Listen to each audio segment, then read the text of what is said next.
Sabato 22 giugno, San Giovanni Fischer. È il 173esimo giorno dall'inizio dell'anno, ne mancano 192 al termine.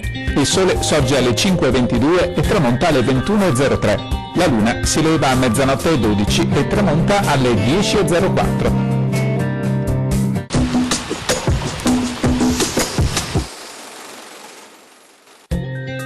Dopo ben 20 anni di carica muore il doge Leonardo Loredan dopo 8 giorni di malattia. Aveva avuto tanto credito all'estero che i regnanti mandavano emissari a Venezia per studiare ed ottenere copia delle sue leggi.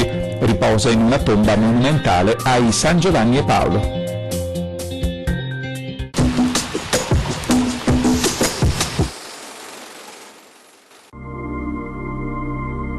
Le previsioni per domani. Nelle prime ore residua nuvolosità sui settori centro-orientali e meridionali della pianura, nel corso della mattinata ampie schiarite, in un contesto che rimarrà tuttavia a tratti variabile, specie sulle zone prealpine e pedemontane, dove nel pomeriggio tenderà a svilupparsi attività cumuliforme. Possibili residue precipitazioni nella notte fino alle prime ore sui settori centro-orientali e meridionali. In seguito generalmente assenti, salvo probabilità di locali fenomeni in montagna nel pomeriggio. Temperature minime in calo, massime in aumento.